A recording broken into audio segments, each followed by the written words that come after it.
She grabbed my coffee mug, dumped it on my federal court documents, then had the audacity to spit in my face. I'm talking about the HOA president who thought she could intimidate me off my own legal dock. This psycho actually kicked over my tackle box, stomped on my fishing gear with her designer heels, and then, get this, she grabs a handful of mud from the lake bottom and smears it across my boat windshield while screaming that I'm a criminal trespasser. The whole time I'm sitting there calm as can be, watching her destroy my property and commit about 6 different felonies. She's ranting about how she's going to have me arrested, how she owns this lake, how I better pack my bags and get out of her neighborhood. What she didn't know? She just assaulted a sitting United States federal judge. I smiled and said, "Lady, you just bought yourself a one-way ticket to federal prison." What would you do if some HOA lunatic attacked you on your own property? Where are you watching from? Drop your crazy neighbor stories below. Let me back up and tell you how this whole nightmare started. My name is Marcus Wellington, and 6 months ago I was knee-deep in the ugliest divorce since the War of the Roses. 23 years of marriage exploded like a meth lab, complete with custody battles splashed across local news and my psycho ex-wife's attorney painting me as some kind of heartless workaholic monster. I needed an escape before I completely lost my mind. So I dropped my life savings on this lake house retreat, a cozy cabin where I could fish, read legal briefs in peace, and pretend ambulance-chasing lawyers didn't exist. The property came with gorgeous waterfront access, and after doing more research than a doctoral thesis, I hired Tommy Chen to build me the Rolls-Royce of small docks. We're talking military-grade due diligence here, people. I pulled permits from the Army Corps of Engineers, filed environmental impact assessments, even had the Fish and Wildlife Department practically bless the thing with holy water. This dock was more legal than the Constitution itself. Tommy built it with aromatic cedar planks and stainless steel hardware. Every bolt met federal waterway standards to the millimeter. Here's your first knowledge nugget. Always get federal permits for waterfront construction before local ones. Federal law trumps local ordinances every single time. My first peaceful Saturday morning, and I mean the very first time I'd felt human in 8 months. I'm sitting there at dawn with steaming coffee, watching mist rise off the lake like ghosts dancing on glass.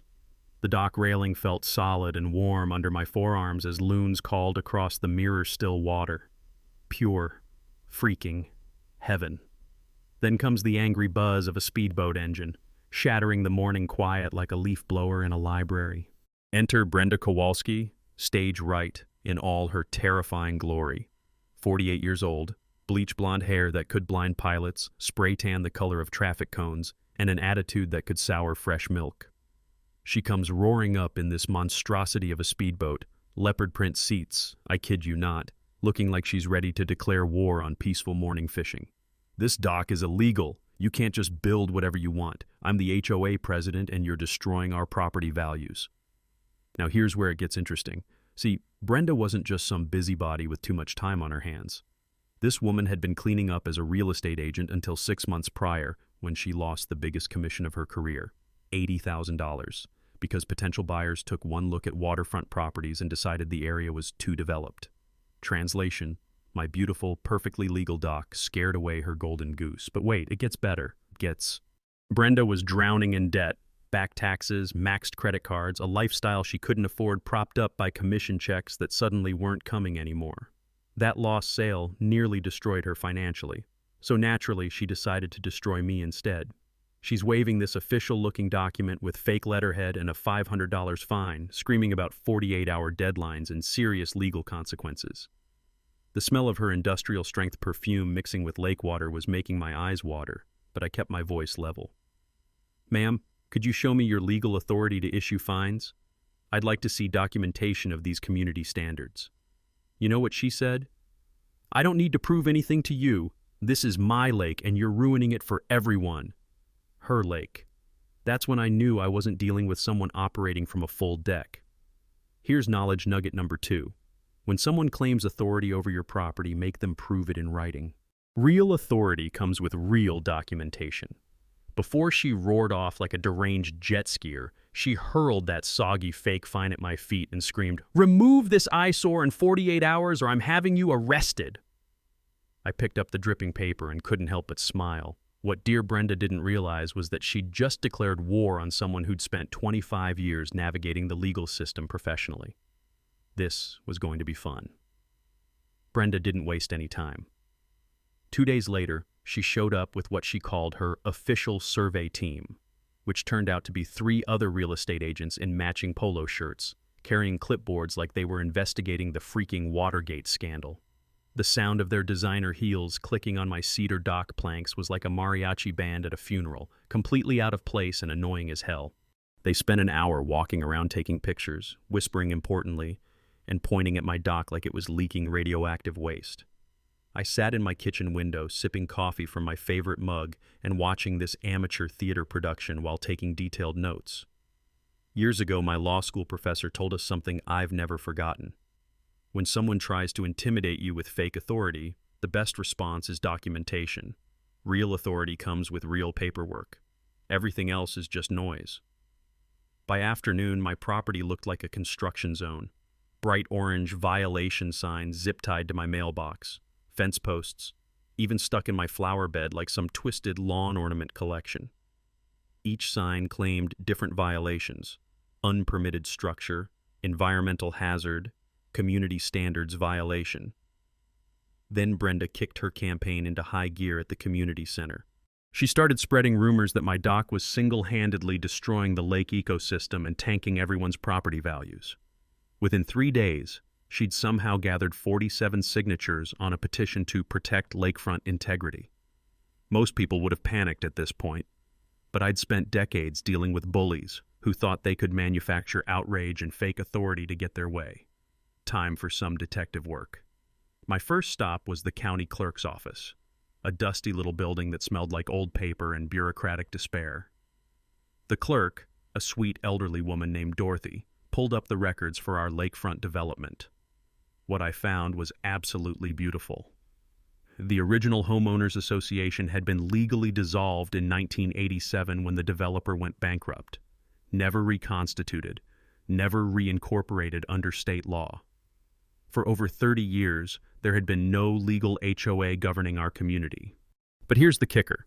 Brenda had been collecting HOA fees from intimidated residents for 2 years, depositing every penny into her personal checking account. I'm no accountant, but last time I checked, that's called fraud. I also swung by the Army Corps of Engineers office to double-check my permits. Not only was everything completely legal, but the supervising engineer actually complimented Tommy's design. "Whoever built this knew their stuff," he said, running his hand along the railing. "These spacing gaps actually improve fish habitat. We should use this as a model."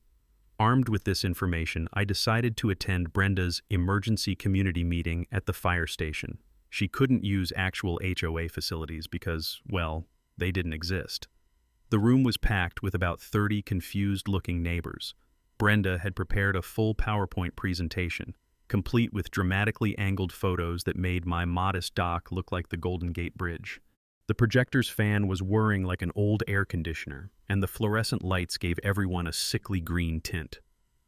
"This illegal structure," she announced, pointing at a weirdly distorted photo, "is destroying our peaceful community and violating federal environmental laws."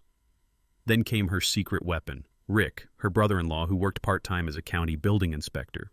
Rick started throwing around terms like structural integrity concerns and environmental impact violations, just enough technical jargon to intimidate people who didn't know any better. I let them finish their whole dog and pony show. Then I stood up, walked to the front, and calmly placed 3 documents on the table: my Army Corps permit, environmental assessment, and surveyor's certificate. "I'd like to address some factual errors in this presentation," I said quietly. "These are federal permits for my dock. Every element meets or exceeds environmental standards." "Rick, I'm sure as a county inspector you're familiar with federal supremacy and waterway regulation." Poor Rick went red as a fire truck. He mumbled something about needing to review the documentation and practically sprinted to the back of the room. But Brenda? She doubled down like a poker player with a losing hand and no chips left. "I don't care what fake papers you have, this is our community. You city people can't just waltz in here and destroy everything we've built." The desperation in her voice was almost as overwhelming as her perfume in that stuffy room. But I just smiled. "Ma'am, I'm not going anywhere. And if you continue harassing me and trespassing on my property, you'll be hearing from my attorney." She stormed out screaming, "This isn't over! I have connections that will make your life hell!" As I headed to my truck, several neighbors approached to thank me. Turns out Brenda had been bullying people for years, but everyone was too intimidated to fight back. That's when I realized this wasn't about my dock anymore. This was about stopping a community terrorist. Getting publicly humiliated at that community meeting turned Brenda from your average HOA Karen into something resembling a rabid Wolverine with a law degree. Within a week, she'd hired actual legal muscle, some slick attorney in a $1,000 suit who clearly charged by the syllable, judging from his 4-page demand letter. The thing arrived via certified mail like a legal hand grenade, all fancy letterhead and intimidating language about continuing nuisance and immediate cessation of illegal activities. I'm reading this masterpiece of legal theater while sipping my morning coffee, and I can't help but laugh. This guy obviously hadn't done 30 seconds of research on who he was threatening. But Brenda wasn't content with just paper warfare. She organized what she called a concerned citizens boat parade. Basically a floating riot where a dozen boats would circle my dock every morning at sunrise, engines revving like a NASCAR race. The smell of diesel exhaust mixing with morning lake mist became my new alarm clock, and trust me, it wasn't an improvement over birdsong. Then she went full digital warrior. Facebook posts with photos cropped to make my modest dock look like a marina, social media groups with dramatic names like Save Our Lake from Destruction, even fake Yelp reviews claiming my property was an environmental catastrophe waiting to happen. She was carpet bombing this thing on every platform except the one that actually mattered. Reality. Here's something I learned from 25 years in legal work. When someone's throwing everything at the wall hoping something sticks, they're usually covering up their own dirt. So I started digging into Brenda's background, and boy did I strike gold. My old law school buddy, Dave Brennan, specializes in environmental law, and over beers in his downtown office, he helped me piece together Brenda's greatest hits. Turns out our self-appointed environmental warrior had been involved in 3 waterfront developments over the past decade, every single one with outstanding violations. "Look at this beauty," Dave said, spreading aerial photos across his mahogany conference table like he was planning a military invasion. She clear-cut 2 acres of protected wetlands for her Sunset Cove project without permits. The county's still trying to fine her into bankruptcy over it. The irony was so thick you could cut it with a butter knife. This woman claiming my perfectly legal dock was destroying the ecosystem had spent years actually destroying ecosystems for profit. But Dave found something even more delicious. "Your dock design is actually brilliant," he said, studying Tommy's engineering specs. "These spacing gaps allow natural water flow and create fish habitat. There's a whole movement promoting this exact type of construction." That gave me an idea. I contacted the local Audubon Society, figuring they might have an opinion on waterfront construction. Within 2 days, they'd sent Dr. Sarah Mitchell, a marine biologist who looked like she could wrestle alligators for fun, to evaluate my dock. Her report read like a love letter to sustainable construction. This structure represents best practices in environmentally conscious waterfront development and should serve as a model for future projects. The design actually enhances local fish populations and water quality. I almost cried reading it. Not only was my dock legal, it was apparently making the lake better than before I built it. Armed with professional environmental endorsement, Dave drafted a response to Brenda's attorney that was pure legal poetry. Calm, factual, and loaded with enough firepower to level a courthouse. We included gentle references to federal waterway jurisdiction, environmental law precedents, and a polite suggestion that continuing this harassment campaign might constitute civil rights violations. The response came back faster than a boomerang. Brenda's fancy lawyer basically wrote a surrender note. After reviewing federal permits and environmental assessments, our client withdraws all claims regarding dock legality. Case closed, right? I should have known better. Brenda fired her attorney and went completely rogue. The community was fracturing like ice in a spring thaw. Marina owner Pete Kowalski, no relation to our favorite psychopath, thank God, stopped by while I was fishing one evening. The sunset was painting the water gold and copper, creating those perfect ripples that make you forget the world has problems. "That woman's been poisoned for this place," he said, settling into my spare chair with a grunt. "Half my customers won't come out here anymore because of her boat patrols. The other half think they need lawyers just to dock their pontoons." Pete had run the marina for 15 years, back when this community actually felt like neighbors instead of enemies. We used to have cookouts every 4th of July, kids teaching each other to fish, boat races that ended with everyone laughing instead of filing complaints. Now people cross the street to avoid each other. That's when it hit me. Brenda hadn't just declared war on my dock. She'd turned an entire community into a battlefield where neighbors feared neighbors and paradise became a lawsuit waiting to happen. But I had something she'd never counted on: infinite patience and a very long memory for bullies. With her fancy lawyer running for the hills and her legal threats dead in the water, Brenda dove headfirst into what I like to call the full conspiracy nutjob phase of her psychological breakdown. She started telling anyone who'd listen that I was obviously some kind of deep state operative using my dock as a government surveillance station. I'm dead serious. This woman actually cornered poor Mrs. Henderson at the post office, whispering that my suspicious background and unlimited legal resources proved I was CIA, FBI, or possibly an alien sent to destroy property values.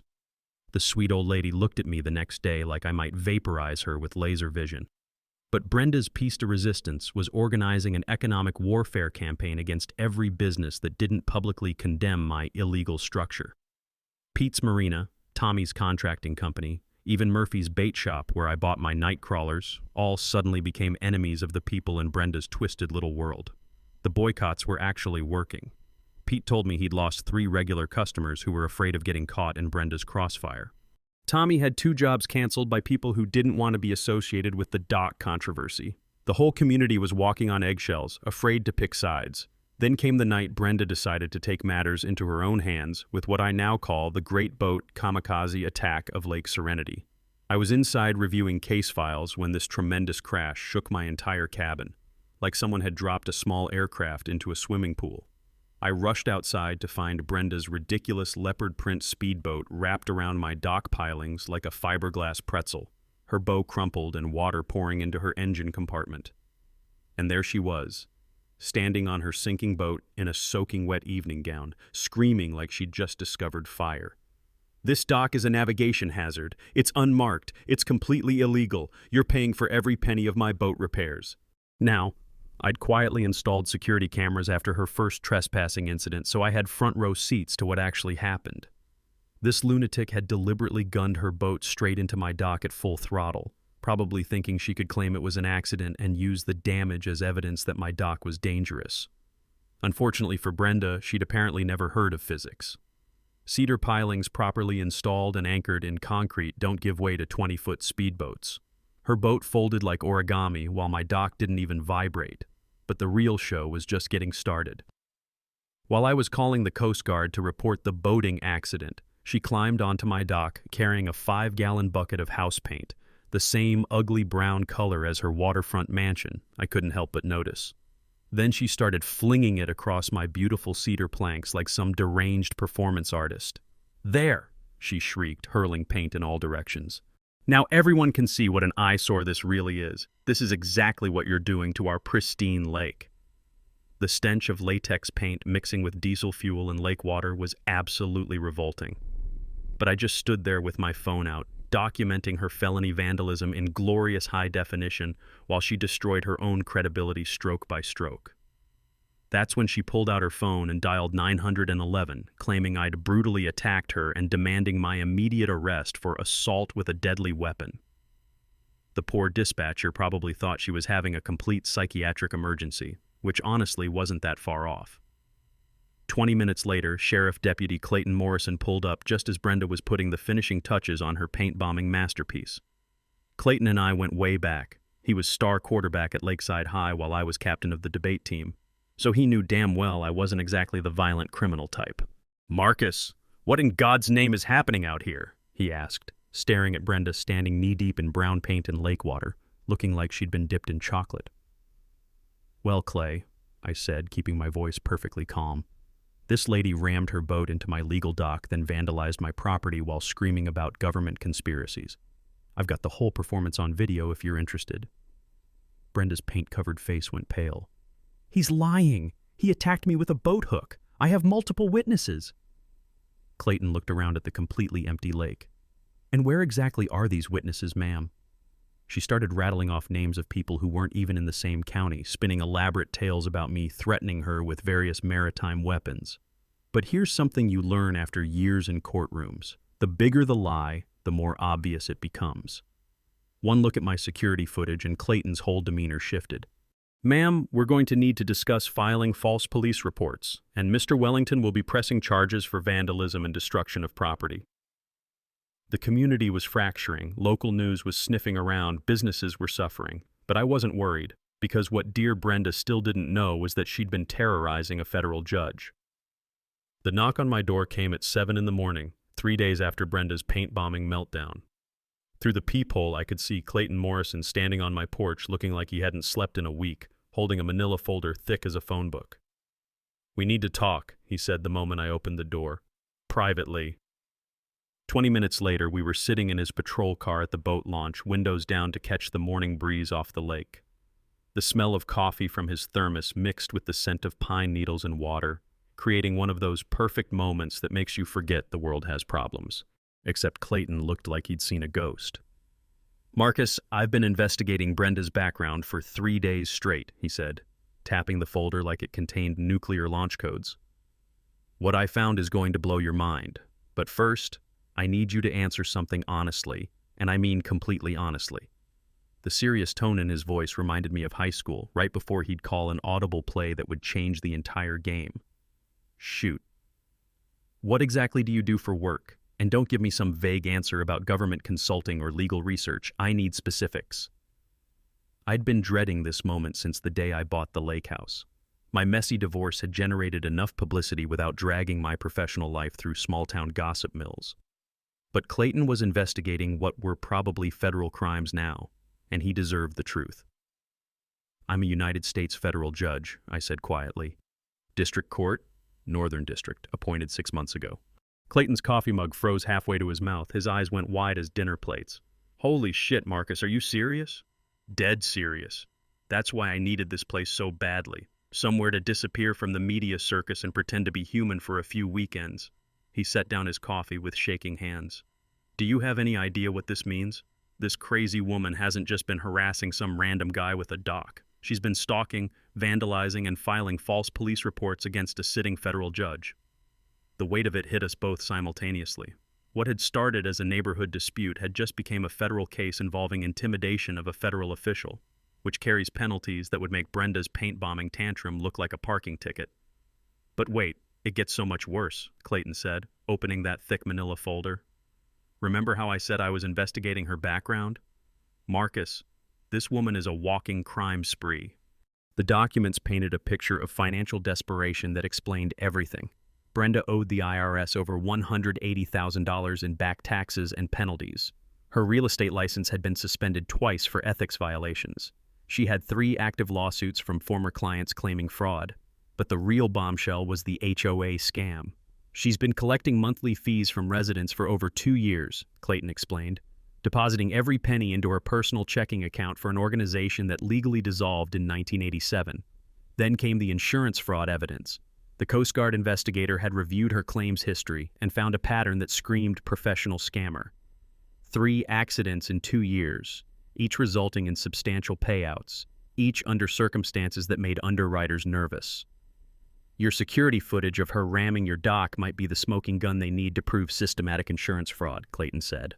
I sat there absorbing the magnitude of what Brenda had stumbled into. She'd picked a fight with someone who had the resources to investigate her thoroughly, and that investigation had uncovered years of criminal activity. "Clayton, I need you to keep my identity quiet for now," I said. "I want to see how much deeper she'll dig before she realizes who she's really been messing with." He grinned like a quarterback who'd just spotted a game-winning play. "How deep are we talking?" "Deep enough to bury herself completely." The next 48 hours were like assembling a legal dream team for the world's most satisfying takedown. I started with a call to Sarah Brennan, my old law school study partner who'd built a reputation as the most ruthless environmental attorney on the East Coast. When I explained the situation, her laughter could probably be heard in 3 counties. "Let me get this straight," she said between gasps. "This lunatic has been harassing a federal judge over an environmentally beneficial dock that actually improves the ecosystem? Marcus, this is going to be the most fun I've had since that oil company tried to dump waste in a protected wetland." Sarah arrived the next morning with 2 briefcases and a predatory smile that reminded me why opposing counsel used to break out in cold sweats when she walked into courtrooms. We spent 3 hours at my kitchen table mapping out a legal strategy that was both comprehensive and absolutely devastating. "Here's what we're dealing with," she said, spreading documents across my table like a general planning an invasion. Federal wire fraud for the fake HOA documents, civil rights violations under color of law, criminal conspiracy for the insurance fraud, and my personal favorite, environmental crimes for her previous wetland destruction. Meanwhile, Tommy Chen had been quietly documenting everything from the contractor's perspective. His engineering background meant he understood not just how to build things, but how to prove they were built correctly. When he showed up with a portfolio thick as a dictionary, I knew we had something special. "Your dock isn't just legal," he said, his eyes lighting up like a kid showing off a science project. "It's revolutionary. I've been researching similar designs, and this spacing pattern actually increases fish population by creating microhabitats. The university's marine biology department wants to study it. But our secret weapon came from an unexpected source. Rita Kowalski, Brenda's estranged sister-in-law who'd been quietly watching this train wreck unfold, knocked on my door Saturday evening with information that made my jaw drop. "That woman owes me $15,000 from a failed business venture," Rita said, settling into my porch chair with the exhausted look of someone who'd been dealing with family drama for too long. "But that's not why I'm here. She's been forging HOA documents for 2 years, and I have copies of the originals." Rita had been Brenda's business partner in a property management company that collapsed when clients discovered their professional management fees were going straight into personal accounts. The falling out had been spectacular, and Rita had kept detailed records of everything.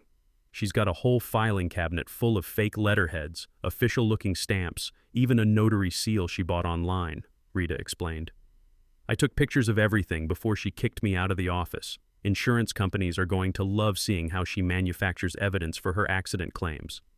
Sarah's environmental contacts provided the technical ammunition we needed. Dr. Jennifer Walsh from the State Environmental Protection Agency agreed to testify that my dock represented best practices in sustainable waterfront construction. The local Audubon Society offered expert witnesses. Even the Army Corps of Engineers said they'd use my dock as an educational example. "What Brenda doesn't understand," Dr. Walsh explained during our phone conference, "is that environmental law isn't just about preventing harm. It's about promoting beneficial improvements. Your dock actually makes the lake healthier than it was before." Clayton coordinated the law enforcement angle with the precision of a SWAT team leader. Federal marshals were quietly briefed about potential charges. The Coast Guard investigation was accelerated. Even the IRS Criminal Division expressed interest in Brenda's creative accounting methods. Here's something most people don't realize about federal law enforcement. Once you're on their radar for one crime, they start looking at everything. Brenda's harassment campaign had opened a door she couldn't close, and investigators were finding violations she'd probably forgotten about. "The beauty of this," Clayton explained during one of our evening strategy sessions, "is that she's still digging. Every day she doesn't stop. Every new threat or trespass adds another charge to the federal indictment." We also organized community support in ways Brenda couldn't counter. Pete rallied the marina business owners. Tommy contacted other contractors who dealt with her property damage claims. Even the local newspaper editor, tired of Brenda's weekly complaints about everything from boat noise to dock heights, agreed to cover the story fairly. The town council had scheduled a public hearing for the following Tuesday, ostensibly to resolve the dock dispute, but actually because Brenda had been flooding them with demands for a public forum to expose the truth about my criminal background. Perfect. She wanted a public forum to reveal the truth about who I really was. She was going to get exactly that. Sarah finished organizing our evidence files with the satisfied smile of a chess master arranging a checkmate in 12 moves. "Marcus, when this is over, Brenda Kowalski is going to wish she'd never heard of docks, lakes, or homeowners associations." The trap was set. All we had to do was wait for Brenda to walk into it. With the town council hearing looming, Brenda entered what I can only describe as the scorched earth desperation phase of her psychological meltdown. She was like a cornered animal lashing out at everything within reach, completely unaware that every move was being documented by multiple law enforcement agencies. Her first brilliant strategy was attempting to bribe Rick, her brother-in-law, the county inspector, into writing a condemnation report for my dock. Unfortunately for Brenda, Rick had already been interviewed by federal investigators and was more interested in keeping his pension than helping his crazy relative commit more crimes.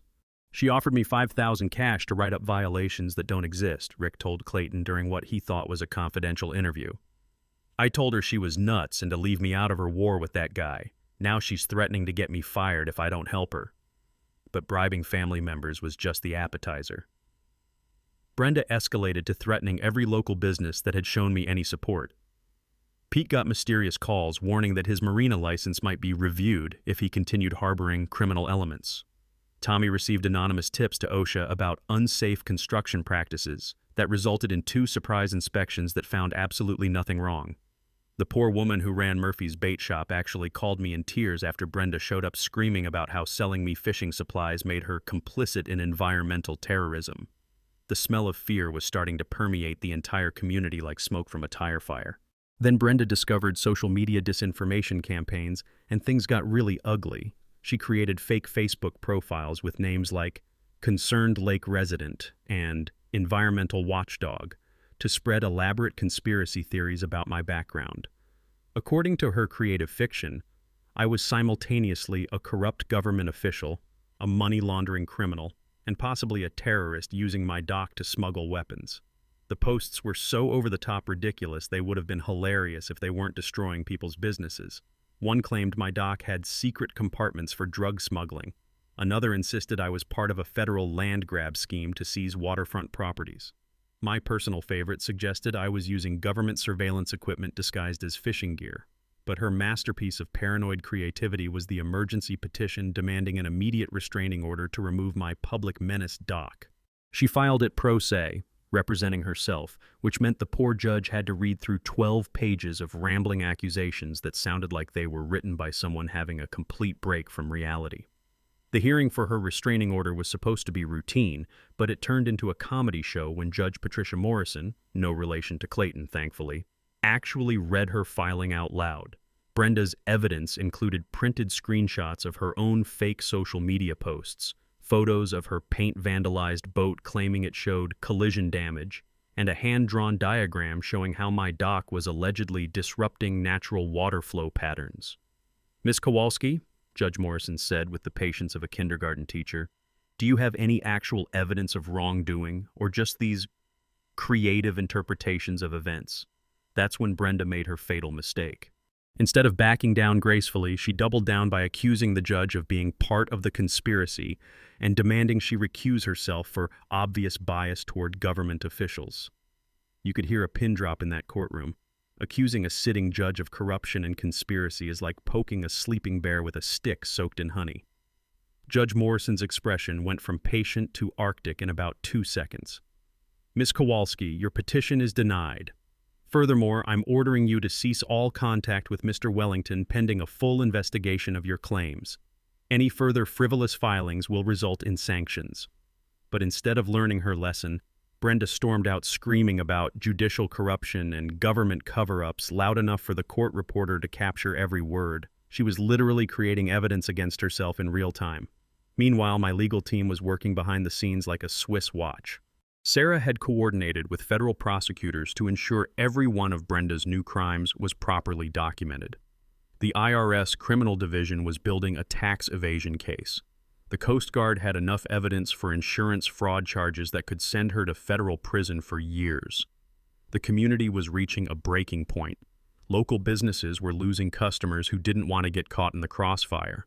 Property values were actually declining because of the constant drama.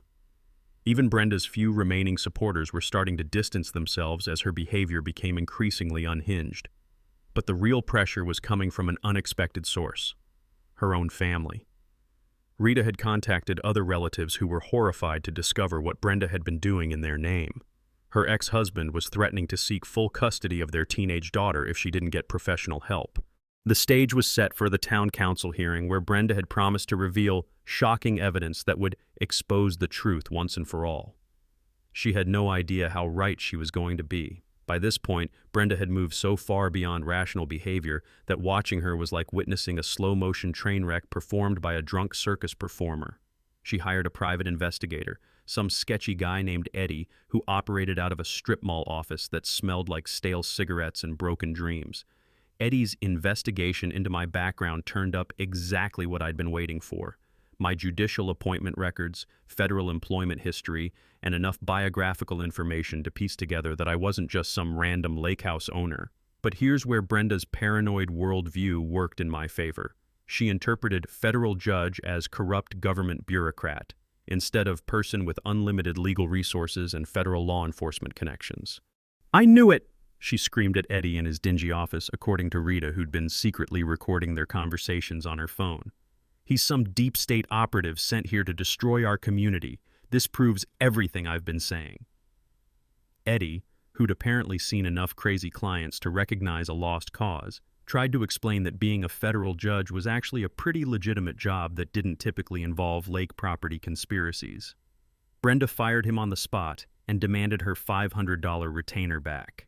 With her private eye gone, Brenda decided to launch her own surveillance operation. She started conducting what she called citizen patrols of my property, parking her car at the public boat launch with binoculars and taking pictures of everyone who visited my dock. The poor mail carrier got photographed so many times he started wearing sunglasses and a baseball cap like he was in witness protection. Her supporters, and I use that term loosely because at this point it was down to 3 neighbors who were either related to her or owed her money, began conducting their own harassment campaigns. They installed trail cameras pointed at my house, blocked my driveway with broken-down vehicles that mysteriously got fixed whenever Clayton showed up, and started following me to the grocery store like amateur spies in a budget thriller. But Brenda's crowning achievement in escalating insanity was creating flyers that she distributed around town, claiming I was a corrupt federal operative involved in government land seizure schemes designed to steal waterfront property from patriotic Americans. The flyers included my home address, photos of my dock, and encouraged concerned citizens to take action before it's too late. The anti-government rhetoric was working on some of the more conspiracy-minded locals. I started getting angry phone calls at all hours from people demanding I stop spying on honest Americans and take my government surveillance station somewhere else. Someone spray-painted "Fed scum" on my mailbox, and another person left a bag of dog poop on my porch with a note saying, "From your fellow Americans." Clayton was documenting everything with the thoroughness of a forensic accountant, but I could tell the situation was starting to worry him. "Marcus, some of these people calling you aren't just angry neighbors anymore. They're talking about federal tyranny and government overreach. That's dangerous territory." He was right. What had started as a property dispute was morphing into something that could attract the kind of people who think the solution to government problems involves fertilizer bombs and militia tactics. I was starting to get visitors at my dock who weren't there to fish. Angry-looking men in camouflage who'd sit in their trucks taking pictures and making phone calls. The state police had quietly begun monitoring the situation after receiving tips about potential domestic terrorism planning in the area. Apparently, some of Brenda's more creative social media posts had triggered automated surveillance systems designed to flag anti-government rhetoric.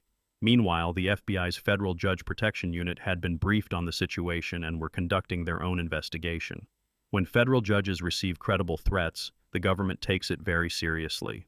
They'd been monitoring Brenda's communications and building a case that was going to make her previous legal troubles look like parking tickets. But Brenda was so deep in her delusions that she interpreted increased law enforcement presence as proof of her conspiracy theories.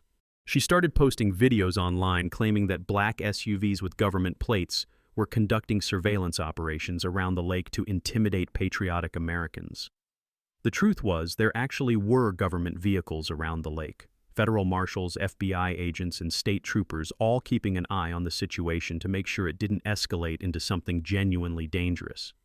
But instead of realizing she was the reason for all this attention, Brenda saw it as validation of her theories. Her final masterstroke was announcing that she would reveal classified government documents and expose the federal conspiracy at the upcoming town council meeting. She promised to bring evidence that will shock every American patriot and demanded that local news stations cover her bombshell revelations. What she didn't know was that threatening to reveal classified information, even imaginary classified information, while harassing a federal judge had just upgraded her potential charges from local nuisance to federal terrorism watch list. The town council meeting was shaping up to be the most interesting evening Lake Serenity had seen since the Great Bass Tournament controversy of 2019. The Lakeside Community Center hadn't seen this much excitement since the Great Potluck food poisoning incident of 2018. By 6:30, 30 minutes before the scheduled town council meeting, the parking lot looked like a tailgate party crossed with a political rally. News vans from 3 different stations were setting up cameras. Federal marshals in unmarked cars were positioned at strategic locations, and neighbors who hadn't spoken to each other in months were clustering in suspicious little groups. Inside, the community center smelled like industrial coffee and nervous sweat. Folding chairs were arranged in rows facing a small stage where 5 uncomfortable-looking town council members sat behind a card table draped with red, white, and blue bunting left over from the 4th of July festival. Brenda arrived fashionably late in a bright red power suit that probably cost more than most people's monthly rent, carrying a briefcase and looking like she was about to prosecute the Nuremberg trials. She'd brought her own PowerPoint presentation, a stack of poster boards, and what appeared to be a portable microphone system because apparently the community center's sound equipment wasn't adequate for her historic revelations. I slipped in quietly through the back door and took a seat in the last row, wearing jeans and a simple button-down shirt, just another concerned lake house owner attending a boring municipal meeting. Sarah sat 3 rows ahead, her legal briefcase casually positioned at her feet. Clayton was standing along the back wall in uniform, looking like he was providing routine security for a town council meeting instead of waiting to arrest someone for federal crimes. Mayor Patricia Hendricks called the meeting to order with the enthusiasm of someone announcing their own execution. Ladies and gentlemen, we're here tonight to address concerns about waterfront construction standards and community guidelines. Ms. Kowalski has requested time to present her findings. Brenda practically leaped to the podium like a game show contestant. Thank you, Mayor Hendricks, for giving me this platform to expose the truth that corrupt officials have been hiding from hardworking American families. The crowd murmured uneasily. This wasn't exactly the tone most people expected for a discussion about dock permits. Ladies and gentlemen, Brenda announced, clicking to her first PowerPoint slide, what I'm about to reveal will shock you to your core. The man sitting in our community, hiding behind fake permits and government connections, is not who he claims to be. Her presentation was a masterpiece of paranoid delusion. Photos of my dock taken from bizarre angles to make it look massive. Fake organizational charts showing imaginary connections between me, various government agencies, and something called the Deep State Lake Seizure Initiative. Screenshots of her own social media posts presented as evidence from concerned citizens. This so-called Marcus Wellington, she continued, pointing dramatically at a grainy photo she'd obviously taken with a telephoto lens, is a corrupt federal operative sent here to destroy our property values and establish a government surveillance station disguised as recreational waterfront property. The crowd was starting to shift uncomfortably. Even her few remaining supporters looked like they were reconsidering their life choices. But Brenda was just getting warmed up. I have classified documents proving this man's involvement in federal land seizure operations, she announced, pulling out a manila folder. Government employment records showing his true identity as a deep state operative. Financial records proving he's being funded by taxpayer money to spy on American citizens. That's when I stood up. The room went dead silent except for the hum of the fluorescent lights and the whir of news cameras swiveling in my direction. I walked slowly to the front of the room, my footsteps echoing on the linoleum floor like a countdown timer. Miss Kowalski, I said calmly, reaching the podium, you're absolutely right about one thing. It's time everyone knew exactly who I am. I turned to face the crowd, noting the news cameras were rolling and every phone in the room was pointed in my direction. This was going to be either the most satisfying moment of my legal career or a complete disaster, but either way, it was going to be memorable. My name is Marcus Wellington, and I am indeed a federal employee. I paused for effect, watching Brenda's triumphant expression.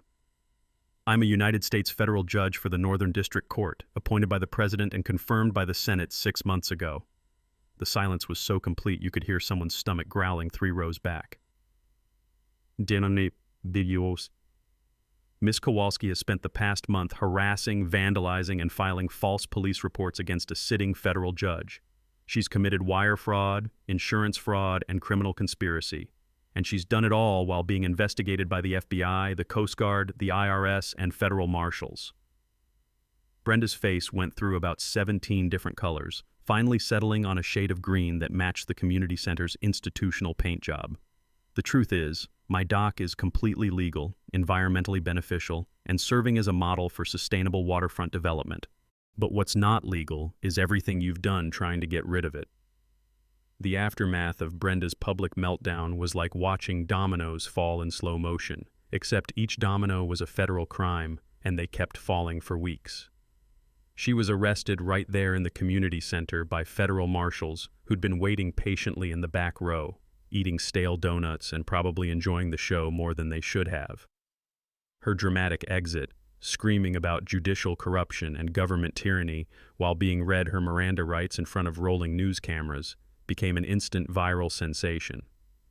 The video got over 2 million views in the first week, mostly from people commenting things like, "Play stupid games, win stupid prizes," and "This is what happens when Karens meet federal judges."